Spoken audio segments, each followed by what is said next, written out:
Ladies and gentlemen, I've got something I want to get off of my chest when it comes to Wuthering Waves, when it comes to the main character, and when it comes to this unit in particular, Aero Rover. If you're familiar with my channel, you guys might have actually seen a video from me about a month ago talking about why I thought Aero Rover was going to be absolutely insane, why I thought Aero Rover was going to be a super strong unit, why I thought they were actually going to be broken.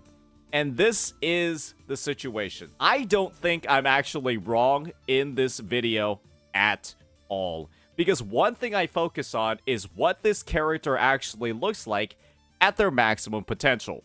But unfortunately, Kuro Games has fallen short significantly when it comes to actually letting players realize any strength at all, any potential at all, when it comes to this unit. And so what I wanted to do over here was talk a little bit about how I think they messed up. Because boy, oh boy, I think if one thing is for certain, at least at this point in the game, halfway through version 2.3, this unit is probably the most worthless, useless, dog shit one you could have invested in. At any point in the game, this is the most useless unit in the game. And this is the thing. I think that even when Kachona comes out, who applies a fuck ton of aero erosion, I think the Aero Rover is still gonna kind of be useless. And there are a couple reasons for it. Let me talk about them and explain why. First things first, when it comes to Aero Rover, is that they actually are not able to apply any form of aero erosion by themselves. One thing that is kind of like a cornerstone of their kit is their ability to go ahead and remove all stacks of other debuffs like Spectral Frazzle, Havoc Bane, Fusion Burst, Glacial Chafe, Electro Flare. Spectral Frazzle is really the only one that can be converted at this point in time because it's the only other debuff in the game. And inflicts one stack of aero erosion for each stack removed. I actually thought this wasn't like a huge deal. This wasn't really like a problem for one specific reason. Because I thought that their buffing potential was going to make up for it. And their buffing potential, ladies and gentlemen, is actually found not necessarily in their kit, but on their weapon. And boy, oh boy, was I excited to see this bad boy. A new 5-star sword, custom made for our main character, that was going to, at max refinement, it was going to provide 26% damage amp. Guys, 26% damage amp is one of the biggest amps in the game. It is higher than the 15% that you would find on supportive units. And considering that Rover themselves was a support, right, with healing bonus in their skill tree, but also the ability to do some damage, having 26% damage amp on this weapon was going to be absolutely insane when you consider the fact that characters like Shorekeeper would only have 15%. Same with Farina, and same with Baija. And so I was like, wow, even though Aero Rover's buff is only limited to aero units, the fact that it's going to be 26% is going to be absolutely amazing. This unit's going to be great.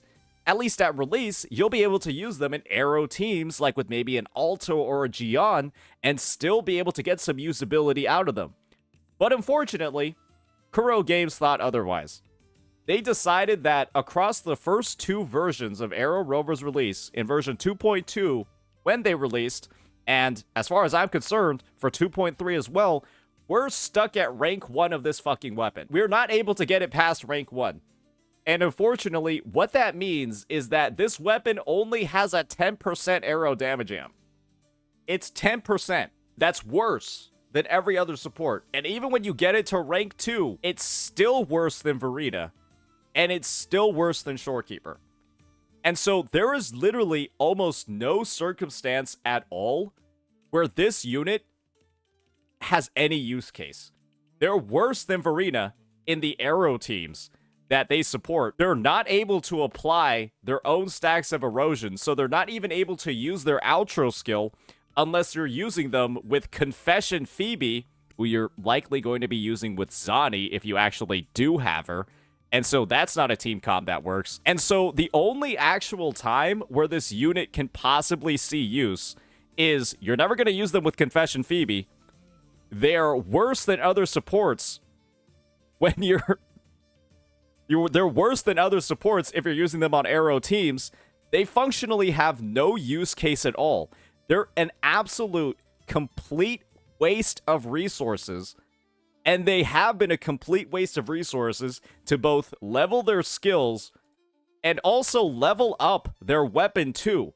There was no point in doing any of this investment across the entire 2.2 patch and the entire first half of the 2.3 patch. And now, the only time that they're going to have any use at all is going to be with the release of Kachona. Because Kachona is going to come in, she's going to apply Aero Erosion across pretty much every single ability in her kit with like her resonant skill, her basic attack chain, and of course, doing it 20 times over the course of her liberation, while also amplifying the damage. The only time we get to actually use this character and not have them be a complete liability for our team comps is 1.5 patches after they release. That, to me, is a horrible way to actually integrate a character. That, to me, is sort of just like, why did we even bother releasing them in this state? Where they were the worst in slot option for pretty much every single team. You bait people into leveling this weapon when it's just one of the worst things that you can invest in, at least at this point in time in the game. And then you also go ahead and you introduce this synergy with like debuff conversion, but then you also release a character like Zani, who basically ensures that you'll never be doing that debuff conversion in the first place. And then you have like all of these unique outro skills, all of these cool effects that frankly, you're never going to activate. And so I'm going to be honest here. I feel like all that really happened over here was that people got baited into leveling this unit. Because one thing that just kind of sucks about this entire situation is how well Aero Rover was integrated into the main story. Yeah, this is why people were so excited to play this unit.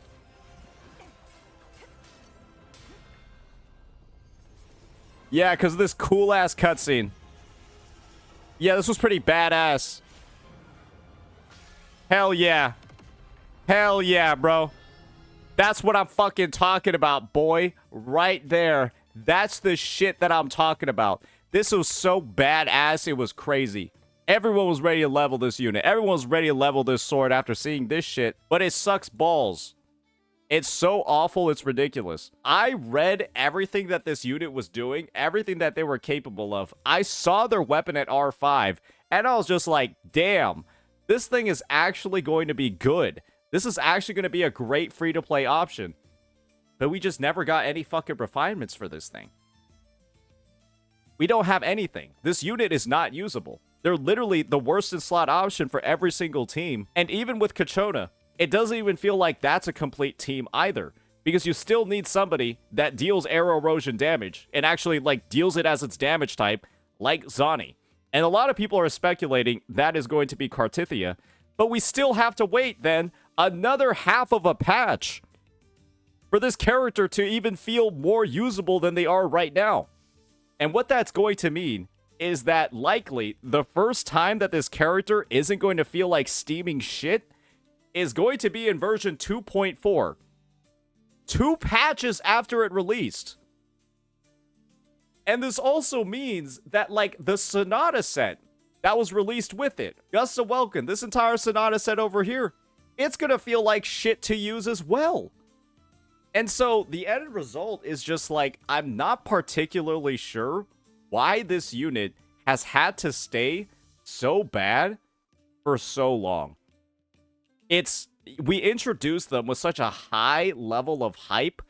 They had so much intrigue from their story integration and how they like had a bond with like Kartithia. She transformed into the sword, all of that stuff. And then they're just one of the worst possible units you can ever fucking use. And they're probably going to stay that way for 2 patches. And God forbid we don't end up with more refinements of this weapon moving forward.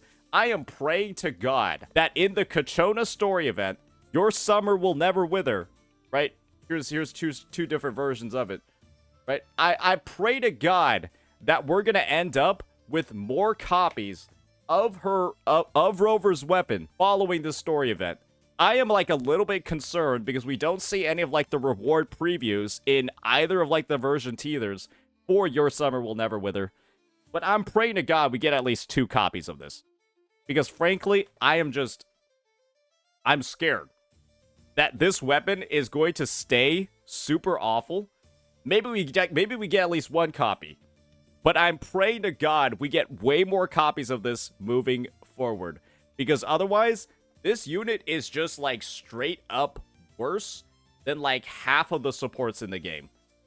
I think the only support that this one outperforms is like fucking Yohu at this point. And everybody that leveled this up to 90, frankly, it's probably better just to put Emerald of Genesis on Aero Rover at this point. Probably better just to put Blazing Brilliance. This weapon is so bad, I think its only use case right now is like a free-to-play Brant weapon.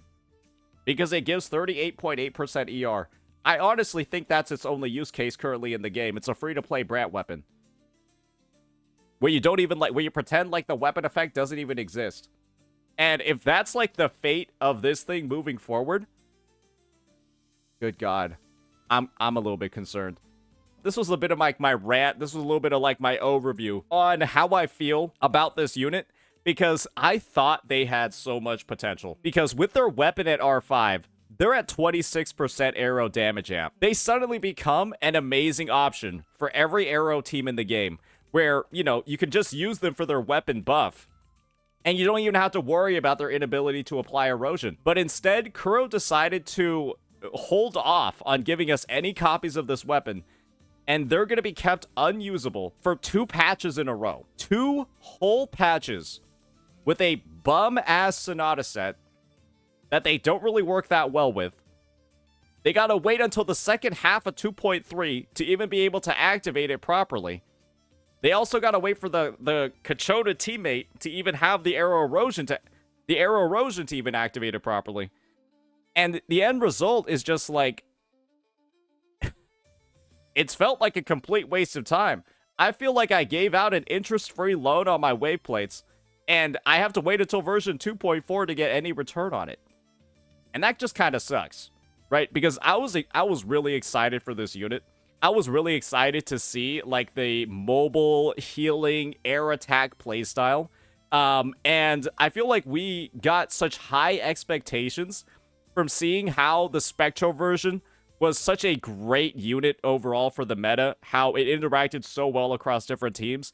It can be used as like a healer in the Jinsei comps. You had Havoc Rover that can be played as like dual DPS, as well as like a hyper carry in certain teams. They even had like some synergy with Cantarella, and I think Havoc Rover is actually Cantarella's best teammate right now. And now you got Aero Rover, who's just fucking useless. He's just useless. I wouldn't even call Aero Rover predatory. I would just call Aero Rover to be like an IQ check at this point, where you should just, if the IQ check is whether or not you actually pretend that they exist on your account. If you level up their weapon, if you invest it all in any of their skills at this present moment, you failed the IQ check. I did it because I was a CC, right? Trying to explore the power of this unit. But every other player should just pretend that they never actually got this unit on their account. And once there's actually more synergy for the archetype, then yeah, maybe we could talk about it a little bit more. But right now, God forbid you touch this unit with a 30-foot pole. They're completely useless. And they have been useless since release. Their Sonata set is also useless. And once Kachona's in the game, maybe that's going to change. But I'm going to be real here. I still don't think that team is actually going to be that good. Yeah, you're going to run what? Kachona, Aero Rover, and then who else? Who's going to be on the 3rd slot? What, you're going to run like Gian or something? Well, you just got to see if that team outperforms Mortifeat, Verita, and Gian. This might be the only team you can actually run in the game, pretending Alto is Kachona, involving Aero Rover. But you're going to have to see if that even outperforms Gian's 1.0 team. And I'm not sure if it will. I'm legitimately not sure if the Aero Rover Kachona team is even going to outperform this one. We'll definitely make sure to do some testing. Because otherwise, if that doesn't happen, if this team right over here is literally better than the Aero Rover Kachona team, then frankly, ladies and gentlemen, this unit that you're seeing over here, Aero Rover, they will have been useless for 2 whole patches. And I just feel like that's not a good way for them to be integrated into the game. Frankly, I think it's one of the shittiest ways that they've introduced a character into the game, especially after teasing just how powerful they look like in the lore, and especially after teasing all of the potential that's in their weapon, and then, you know, dangling those potential copies in front of us, and then not giving it at all over the past 2 patches. So yeah, we'll see. We'll see if Your Summer Will Never Wither follows through. I feel like this is the main opportunity that we're going to have to get more weapon refinements, because this will be a permanent story event. And with Kachona being an arrow erosion dependent unit, or an applier, and also dealing arrow damage, this would be the time to give us more refinements of the weapon that amplifies arrow damage. Because it's something that Rover desperately needs for their functionality, and it's probably something that Kachona will desperately need as well for her functionality. So with that, that'll be my prediction, that'll be my prayer, and hopefully it happens. Let me know what you all think. Peace.